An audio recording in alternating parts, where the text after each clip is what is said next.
Good morning, everybody. I'm very grateful for the invitation to come here and to share with you the history of the Ural works towns. In fact, the Urals is one of the most industrially developed regions in Russia since the 18th century. Then, more than 180 metal works were built there. They belonged both to the state and to the private individuals. And by the end of the 18th century, Ural works produced all of the Russian copper and almost all of its iron and cast iron. Moreover, Russia topped the list of cast iron producers of the world. And historiography proves that Ural metal served the basis for the British Industrial Revolution. In course of the 3 gone centuries, nearly 300 metallurgical enterprises have grown in the Urals, some of which still operating today. I use the notion works towns to describe workers' settlements initially appeared in the Ural plans and connected with mining industry. In order to represent the evolution in time and space, I will focus on 4 issues. The first is the types of workers' settlements. Depending on their activity, they may be divided into a group of works towns itself, located nearby iron and copper works, mines, and salt mines, mining fields, etc., and a group of settlements located at a distance, such as piers by the rivers, small and big villages assigned to the plants inhabited with the peasants performing auxiliary work for the mining industry. In the early industrial period in Russia, we may also subdivide these settlements into state-owned and private-owned settlements. The mining enactment of 1806 introduced a special status of a mining city, mining town, and according to the mining charter of 1832, the settlements were divided into mining cities and mining villages, and in fact, in Russia, there was the only mining city. It was Iekaterinburg in 1807. And in fact, it made a controversial impact on its development. And under the pressure of bourgeois element of the city, the status of the mining city was abolished in 1863 by the governmental decision to transfer Iekaterinburg to the civil department. After the Second World War, the Urals region became the center of the Russian nuclear industry, and the uranium enrichment plants eliminated the US monopoly on nuclear weapons and led to the creation of cities of the defense nuclear complex. You may see their names on the slide, and the number of the population of this city was rather significant. For example, the city of Novorosiysk in Soviet time totaled up to 200,000 inhabitants. But due to the specifics of their production, they are closed territorial entities, so you may not enter this village, this town, if you don't live there. And within the framework of my presentation, I focus my attention on the workers' settlements that arose by the metallurgical enterprises of the Urals. And now I'm going to dwell on the characteristics of their spatial organization. The first works settlements were built as log fortresses with defensive structures to prevent against raids of Bashkir tribes. The state-owned Iekaterinburg blast furnace, hammer, iron foundry, copper smelter, and mechanical plant, it was all at the same time, it was constructed in 1723 as a square-shaped fortress with 6 bastions and half-bastions with cannons mounted on them, surrounded by an earthen rampart, moat, and palisade. 4 small fortresses protected Iekaterinburg from the south, and this fortification existed for nearly a century and were completely demolished by 1825. The choice of location for the construction of Iekaterinburg plant was determined by a favorable geographical position, and it was in a rapid place with almost 4,000 people employed at its construction. In 1720s, 1740s, Iekaterinburg plant was the largest metallurgical plant in Europe. It employed more than 600 foremen, apprentices, and workers, and more than 5,000 state peasants assigned to the plant performed auxiliary work on procurement of ore, charcoal, firewood, and transportation of goods. And this plant became a model for the construction of all other plants during the 18th century in the Urals. And according to the census of 1787, more than 9,000 people lived in the town, and most of them were employed by the plant. And this settlement, which arose near the plant, became the control center of the entire Ural mining industry and gave rise to the city, which eventually evaluated into a big city. You see here the picture of the 19th century, and that's how the city looks like today. The Urals mining towns were located by the riverbanks. And you may see it on the plan that there is the pond, there is the river, and there is the dam. And the pond did not freeze to the bottom in winter, providing plants with engines with power throughout the year.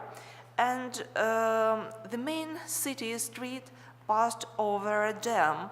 For example, you see the dam of Iekaterinburg that was more than 200 meters long, more than 40 meters wide, and almost 7 meters high.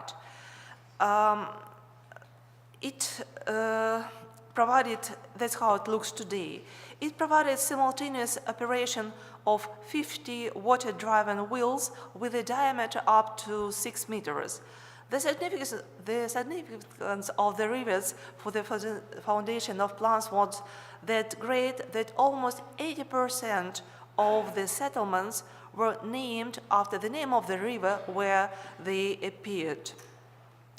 Usually, in the center of the settlement, there was a plant's office, a manor house, and dwellings for the administration of the plant, a church, a monument, surrounded by single-storied workers' houses.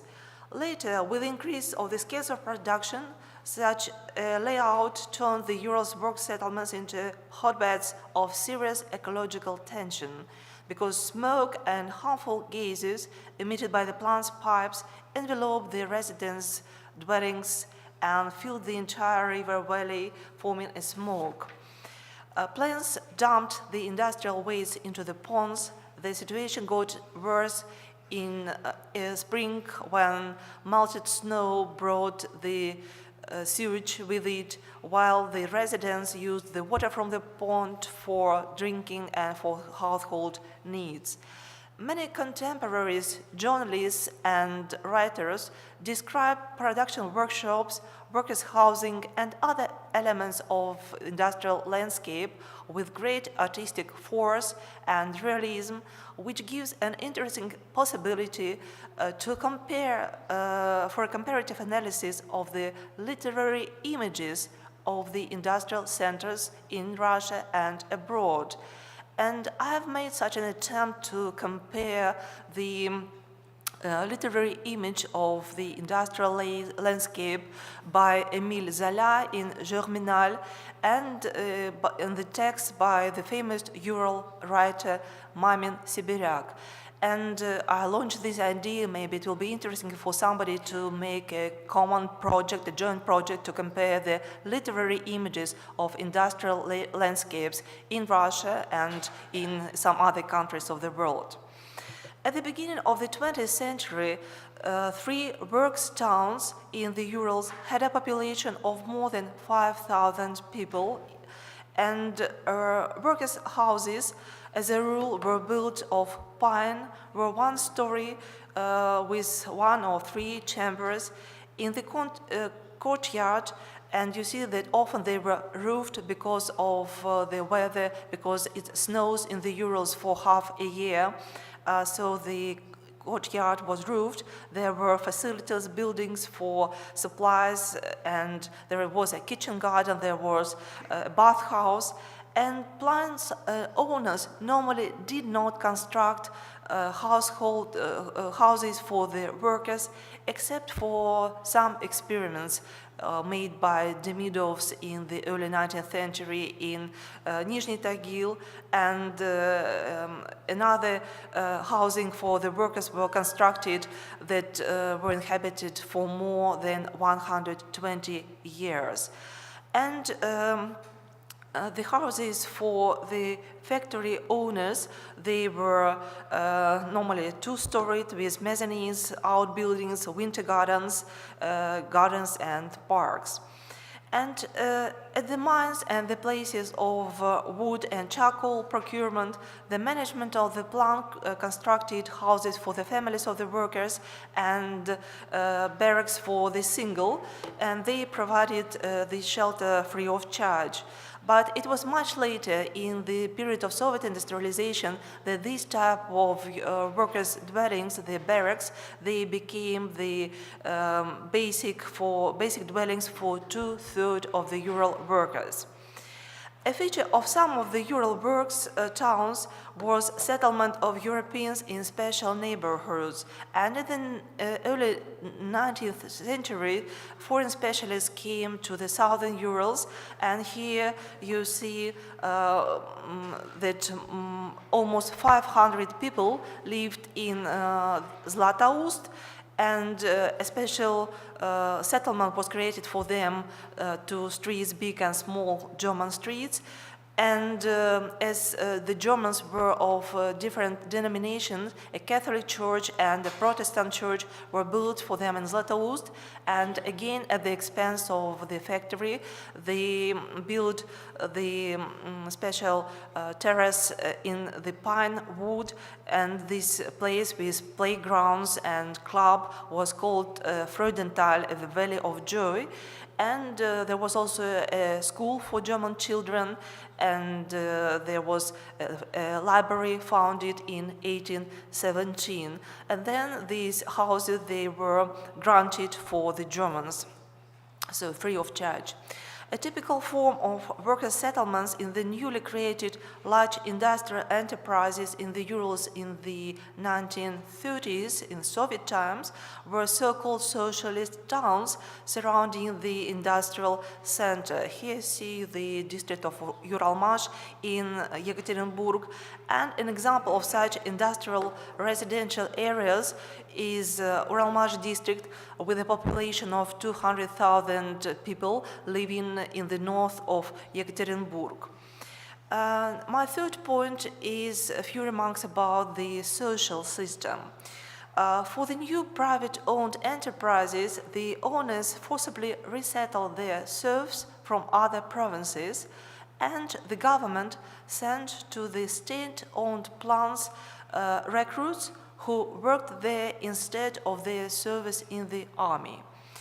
The bulk of the workers were Russian, but gradually the local population was increasingly involved in auxiliary works for the factories.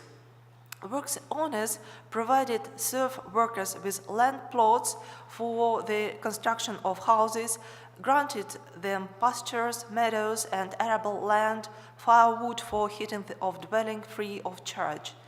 The majority of workers had cows, horses, and other livestock, and serf workers enjoyed free medication and free school training and low percentage loans.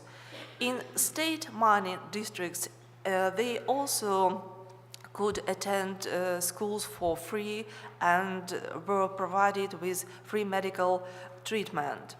In the first half of the 19th century, a social environment was formed at the mining Urals based on a system of paternalistic relations.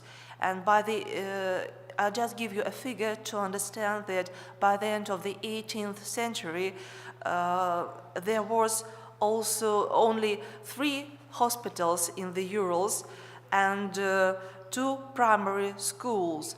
But by the time of the abolishment of serfdom, there were 19 hospitals and 57 schools. and they were free of charge.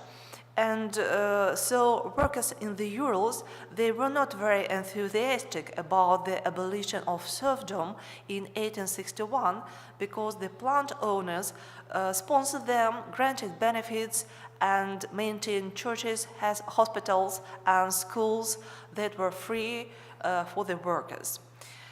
Before the socialist revolution of 1917, in Nizhny Tagil was a monument to Nikolai Nikitich Demidov and to Andrei Karamzin, who in the middle of the 19th century was the manager of the plant, and he left a great memory as a very open-hearted person who often agreed to become a godfather for the families, in the families of ordinary workers. And this monument was built at the expense of the workers and employees of the plant. But after the revolution of 1917, all the monuments of the Tsarist era were demolished and replaced by the monuments to the revolutionaries and to Lenin. And the image of exploiting capitalists was cultivated in the popular consciousness. Quite recently, only in 2007, a monument to Nikolai Nikitich Demidov was installed in Nizhny Tagil. The population of the old works towns grew, and these factory cities, these works towns, in fact, they outstripped the governmental centers in terms of populations.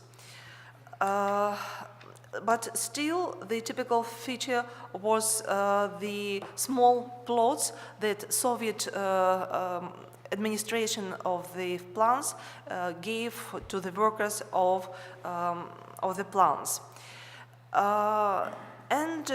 Finally, as I don't have much time, so I proceed to the final section. Of my presentation that will be about the modern trends in the development of old industrial centers, and I'll give you some examples of conservation of industrial heritage. So, after a very difficult period of 1990s in our country, which was associated with the breakdown of the state, the USSR, the demolition of social and production system, new trends showed up. And one of them is technological modernization that allows the plants, particularly in the participate in the world market and consequently play a significant role as city-forming enterprises, sponsor social projects, contribute to the development of public life in the city, its natural and cultural landscape. As an example, I suggest to turn to the town of Verkhnaya Pyshma, which is located 15 kilometers from Iekaterinburg. It arose as a copper mine settlement in 1854, and in 1867 a small copper plant appeared which became the city-forming enterprise. However, by the beginning of the 12th century, the ore reserves began to deplete and the settlement stopped in its development. A new impetus to the growth of the city was Soviet industrialization, and in 1929 the construction of a copper electrolytic plant started, which produced its first copper in 1934. In 1946, the working village became a city, which produced its first became a city, and today the population of Verkhnaya Pyshma is about 65,000 people. The city is called the capital copper, or the copper capital of the Urals, and is one of the most dynamically developing municipalities in the region. In recent years, the city-forming enterprise Ural Elektromed, it employs more than 8,000 people, financed the construction of sports palace, city swimming pool, Orthodox churches, Copper Mosque, which is the largest in Sverdlovsk region, and reconstructed cultural central streets and built modern residential complexes. There is an excellent museum of military equipment, and quite recently, in May this year, the Museum of Autos opened its doors for the public. And in September, so a month ago, the Palace of Ice Sports was opened. And in due time, there will appear a tour theater, a Samba Palace, Palace of Water Sports, Palace of Technical Creativity, Museum of Aviation, Planetarium, and Cutting Center. The city development plan, which is called Forward Верхняя Пышма, is aimed at transferring this industrial center into a modern, new type city, and it is performed by the city administration together with the direct participation of the Ural Elektromed plant, which in the last 10 years invested additional 11.5 billion rubles in the local budget. So Верхняя Пышма now is on the way from the city of miners and metallurgists to the city of integrated development of human potential. Of course, this plant that I have named is not the only plant in the city. There are also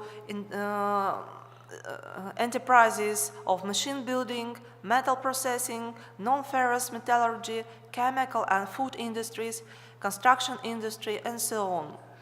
And active social and sports life is among the priorities of these plans.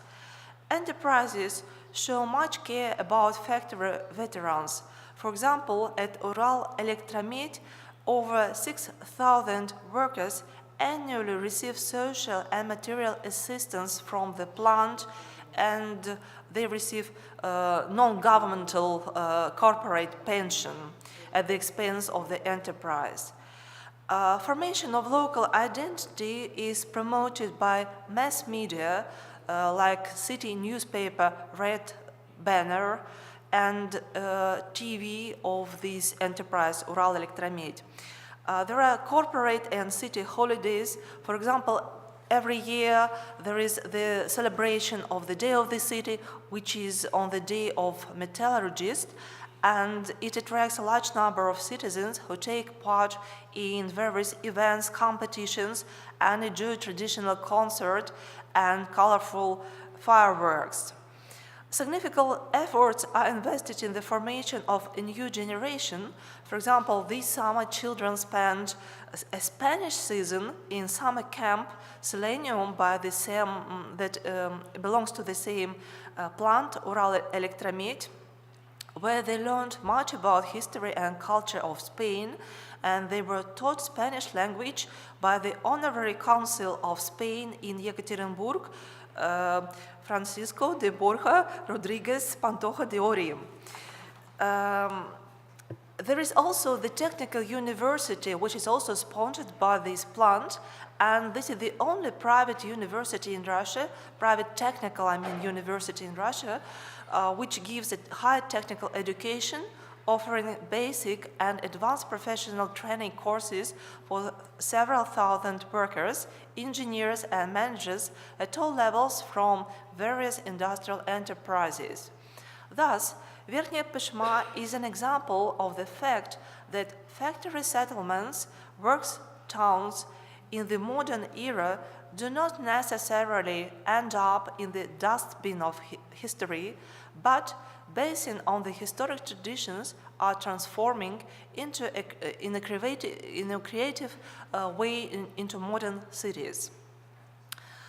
An interesting example of the transformation of the industrial heritage is connected with the same city, And in 2007, the Iekaterinburg non-ferrous metals processing plant moved to Verkhnya Peshma. The plant was established in Ekaterinburg in 1916, and it was the basic for industrial production of platinum. And after the decision to transfer production facilities to Peshma, there were various projects to what to do with this building in the very center of Iekaterinburg. And now they decided to, now they have constructed the new residential office and exhibition space, which is called Main Avenue. And it also opened quite recently in February this year. And there are exhibition halls, there are art galleries with famous representatives of pop art, like Andy Warhol and Robert Rauschenberg, etc., and works by famous Ural artists as well. And there is the exhibitions of stone cutting masters from the Urals, and there is also the gold room that presents the collection of Russia's first gold ore that was mined also near Yekaterinburg at Berezovsky mine, and unique precious metals and treasures from private collections.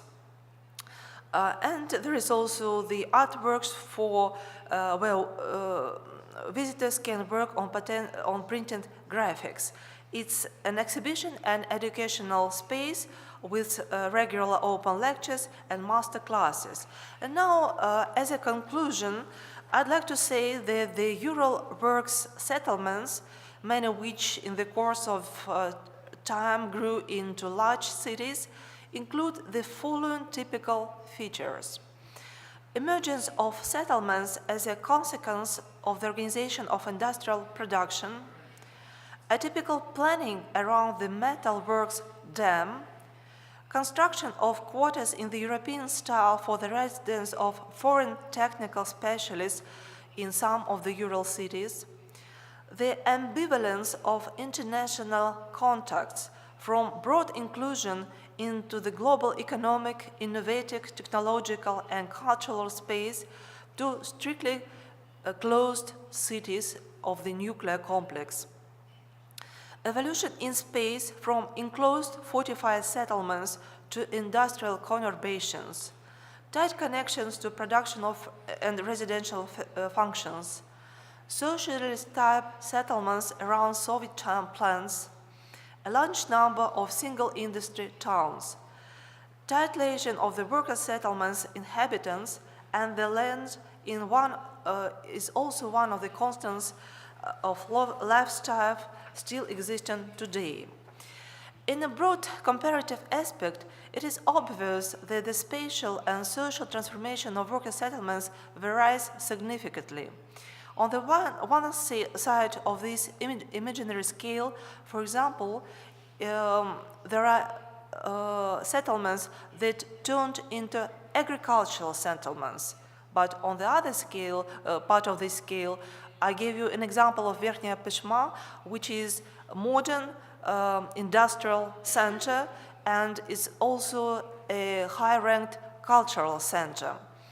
And all of these can become a basis for spatial, temporal visualization of landscape evolution by means of computer modeling with elements of augmented reality. And a characteristic feature of this visual reconstruction will be the demolition of the church building in the Soviet era and the transformation of housing from small wooden one-story individual buildings into apartment blocks made of concrete and bricks. Workers' settlements are distinguished by bright national and regional variety, which have much in common, but still they have their own specific features. And to my mind, it opens wide opportunities for their classification and comparative study within a singular country and in international context. Taking into account the growing recognition of industrial heritage as a valuable element of global culture on the part of the international community, regional authorities, educational and museum institutions, I would suggest an idea of creating a modern multimedia textbook on industrial heritage with a section on workers' settlements. Thanks to the efforts of colleagues and especially of Gracia Dorel Ferrer, the results presented in numerous publications that are displayed in the hall. We see these books that you showed us, and the discussions at the conference that we have now, a significant part of the way to prepare such a section for this textbook is already passed to my mind. So this is an idea that maybe we may discuss together with you. So I'm very grateful for you. Thank you for the invitation, for the possibility to share some ideas about the Urals. Thank you.